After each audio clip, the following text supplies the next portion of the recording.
Hello everyone, good morning and welcome you all to Rachna's Navangel World. Me is Sunny and yes, it's a new day, new beginning and day starts with all you lovely and beautiful people.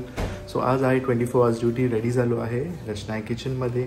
Normal आमची जी routine start झाली आहे आणि yes tiffin ready करत आहे. नायसा आज लवकर उठली आहे आणि थोड्याच वेळात आता स्कूलला जाणार आहे. सो येस दिवसभर आम्ही काय काय करणार आहोत हे तुम्ही बघणारच आहात. So please stay tune and yes, be happy, keep smiling, spread love and happiness everywhere and live laughing. Good morning. Good morning. So morning routine start झाली. आज आहे टिफिनला चिकन.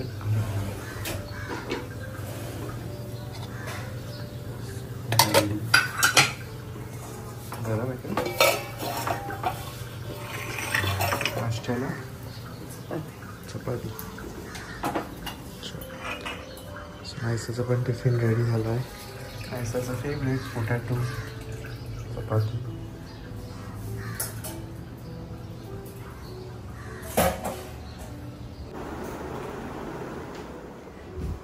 चलो Sunny is all set to गो.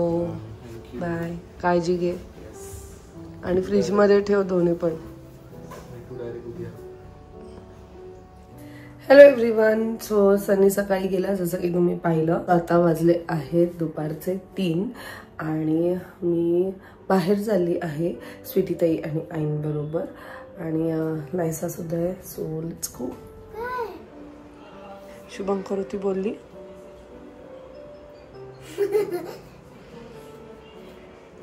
शुभंकरोति कल्याणं आरोग्यं धन संपदा शतबुद्धि विनाशाय दीपक ज्योति नमस्ते.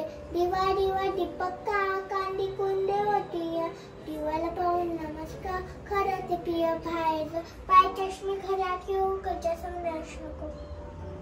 ओम तू फुवस्वा तसे पूर्वेण्यं भर्गवते नस्तदीवनी. ओके. सो सकाळपासून काहीही शूट झालेलं नाहीये. दुपारी बाहेर गेलो आणि मग नंतर आलो. सो मला आता काहीतरी अंड्याची रेसिपी करायची आहे. सो ती तुमच्याबरोबर सुद्धा मी शेअर करते. So let's go. एक अशीच रेसिपी मी पाहिली आणि ती मला ट्राय करायची आहे आणि तुमच्याबरोबर सुद्धा मी त्याची रेसिपी शेअर करेल. सो मी जास्त अंडी नाही उकडते, 2च अंडी उकडते आणि लेट्स सी की कशी होते ती. बॉइल्ड करायचं आहे पहिले आपल्याला. जे एग आहेत ते I have this egg boiler जे आहे अगारोचं आणि खूप क्विकली ह्यात जे एग आहे ते एकदम व्यवस्थित बॉईल होतात विदाऊट क्रॅक्स. युजली असं वाटतं की एग बॉयलरमध्ये क्रॅक होतं, पण जर तुम्हाला असं वाटत असेल की क्रॅक नाही व्हायला पाहिजे ते इथे ना त्यांनी हे बघा हे असं एक दिलेलं आहे नीडल जे फक्त आपल्याला इकडे टक असं करायचं आहे जेणेकरून त्याला होल होईल आणि जेव्हा पण ते बॉइलिंग प्रोसेसमध्ये असेल तर ते बिलकुल सुद्धा क्रॅक होणार नाही. आणि ह्या मेजरमेंट थ्रू तुम्ही याच्यात पाणी टाकू शकता. सो ह्याचा मी एक डिटेल रिव्ह्यू ऑलरेडी दिलेला आहे.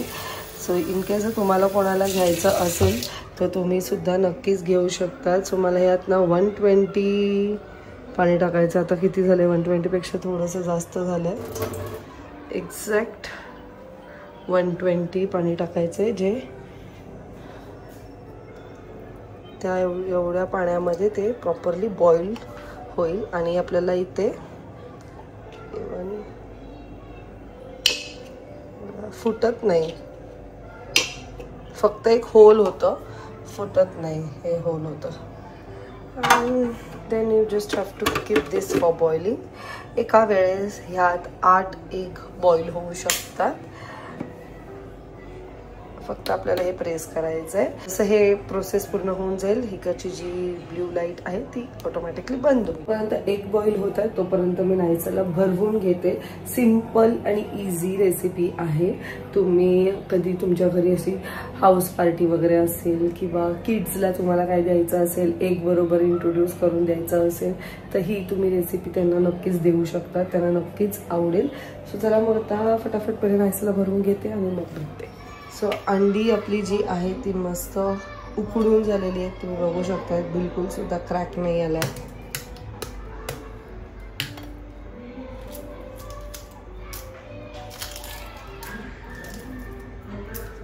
कांद्याचे ना एकदम बारीक स्लाइस करून घ्यायचं आहे. माझ्याकडे हा स्लायसर आहे ज्याचं 1-2 स्ट्रिंग्स खराब झालेत. लेट सी प्रॉपरली स्लाइस होत आहे की नाही.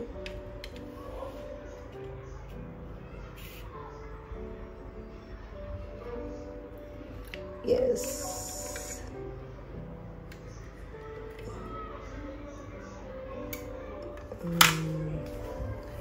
तरी तुटलंच. जेवढं पातळ असेल ना तेवढं छान लागेल या रेसिपीसाठी.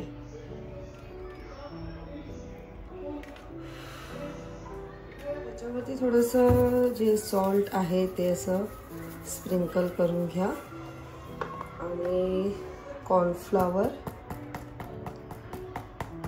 थोडंसं डस्ट करून घ्या. जास्त नका लावू, तुम्हाला हवे तुम्ही लावू शकतात. It's like a coating.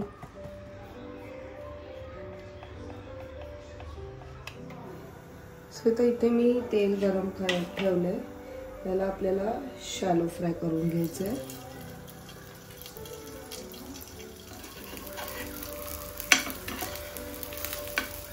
So आता इथे मी पॅन गरम करत ठेवलंय, तर तेल टाकलेलं आहे आणि आता मी त्यात टाकणार आहे ठेचलेलं लसूण. त्यात मी टाकणार आहे शेजवान सॉस. तुमच्याकडे चटणी असेल तर चटणी टाका. नंतर टोमॅटो सॉस. आता माझा हा जो आहे तो हॉट अँड स्वीट आहे मॅगीचा.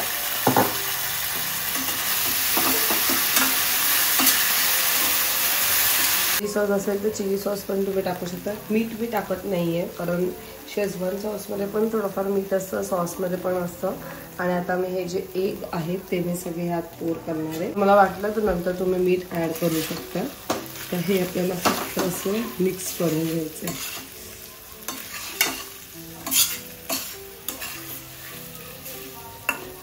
सो मी जी रेसिपी बघितली ती थोडीशी वेगळी होती. तर त्याने खूप गरम मसाले वगैरे काय काय टाकलेलं ह्याच्याबरोबर, पण मी ते सगळं काही स्किप केलेलं आहे. आणि तुम्ही सुद्धा नक्की ट्राय करून बघा, नक्कीच आवडेल. सो रेसिपी छान झाली आहे. फक्त थोडंसं मेस झालं मला असं वाटलं, कारण ते तुटायला नव्हतं पाहिजे. पण ठीक आहे, कदाचित खूप पातळ कापल्यामुळे ते तुटलेत. पण बॉइल्ड एग असंच होतं, पण मस्त झालं. मला वाटतं प्रॉपर जर कॉर्नफ्लॉवरचं कोटिंग वगैरे लावलं असतं ना तर कदाचित ते तुटले नसते. सो मस्त झालेली रेसिपी तुम्ही नक्की ट्राय करून बघा. आणि जर तुमचे काही याच्यावरती सजेशन्स असतील तर माझ्याबरोबर तुम्ही नक्की शेअर करा. सो आता वाजले आहेत 11. आज पूर्ण दिवस कसा गेला समजलं सुद्धा नाही. आणि आत्ताच मी एक सुंदर असं कोट वाचलं, ते म्हणजे 1 मिनिटात आपण आपलं आयुष्य चेंज नाही करू शकत. And that is really very true. पण तोच 1 मिनिट जर आपण विचार करून डिसिजन घेतलं तर आपण आपलं आयुष्य नक्कीच बदलू शकतो. म्हणजे किती थॉटफुल आहे आणि किती खरं आहे ना. कारण आत्ता ह्या धावपळीच्या दुनियेत आपल्याला असं वाटतं की सगळं काही एकदम फ्रॅक्शन ऑफ सेकंड्समध्ये चेंज व्हायला पाहिजे, विच इज ऑफकोर्स इम्पॉसिबल. म्हणून आपण जे पण आयुष्यात डिसिजन घेऊ ते असे डिसिजन घ्या की जेणेकरून आपलं आयुष्य चेंज होईल, बदलेल. आणि दुसरी इम्पॉर्टंट गोष्ट म्हणजे जे की आम्ही तुम्हाला नेहमीच सांगतो की लाईफ इज व्हेरी अनप्रेडिक्टेबल. आज मी आणि स्वीटीताई बाहेर गेलेलो तर स्वीटीताईसुद्धा तेच म्हणत होते की आपल्याला ॲक्च्युली माहीत नाही आहे की पुढे आपल्याबरोबर काय होणार आहे. आजूबाजूला असे खूप सारे इन्सिडेंट्स घडत आहेत, त्याच्याकडे बघून तर ॲक्च्युली असं वाटतं की खरंच लाईफ अनप्रेडिक्टेबल आहे. आपण जे विचार करू ते होईलच असं नाही आहे. सो मी एवढंच सांगेल की एवढं पण स्वतःला कम्फर्टेबल फील करून नका देऊ. See, if life is going smoothly then it's well and good, but एवढं पण कम्फर्टेबल होऊ नका की उद्या जर अचानक चेंज झालं तर आपण एकदमच म्हणजे त्या चेंजला इवन आपण सामोरे जायला पाहिजे. म्हणून be strong and have faith जे पण होतंय त्याच्यात just go with a flow. जसं घडतंय तसं घडत राहू द्या. म्हणजे ऑफकोर्स चांगल्या चांगल्या गोष्टी आपण कधी कधी खूप टू मच विचार करून जातो. एनिवेज सो काही नाही, आजचा दिवस हा माझा जो असा गेलेला आहे. बिझी होती थोडं आईकडे सुद्धा गेलेली संध्याकाळी, बिकॉज आई आता परत एकदा एका शॉर्ट ट्रिपवर चाललेली आहे. ती कुठे चालली आहे ते तुम्हाला लवकरच कळेल. आणि ऑफकोर्स इथे नाही कळणार आहे तुम्हाला, ते अभुनीच्या ब्लॉग्समध्ये कळणार आहे. अजून एक मला अनाउन्समेंट करायची होती. सो ज्यांना माहिती नाही आहे त्यांना आम्ही सांगतो की हॅपी ट्रिप्स बाय अभुनी आणि नव एंजल हे तुमच्याबरोबर फिरण्यासाठी आता रेडी आहेत. आम्ही आता आमची जी फर्स्ट थायलंड ट्रिप आहे ती फेबमध्ये जाणार आहोत. जर इनकेस तुम्हाला अजूनही कोणाला त्या ट्रिपवर यायचं असेल तर तुम्ही नक्कीच आम्हाला कॉन्टॅक्ट करू शकतात. खाली मी व्हॉट्सॲपचं लिंक दिलेली आहे, तिथे येऊन तुम्हाला सगळे काही डिटेल्स मिळतील. त्या लिंकवर फक्त तुम्ही क्लिक करा. एनिवेज जर ह्या ट्रिपवर नसेल यायचं तर नेक्स्ट ट्रिपवर आपण जाणार आहोत, ती म्हणजे काश्मीरला. आणि ती असणार आहे 18 फेब टू 23 फेब.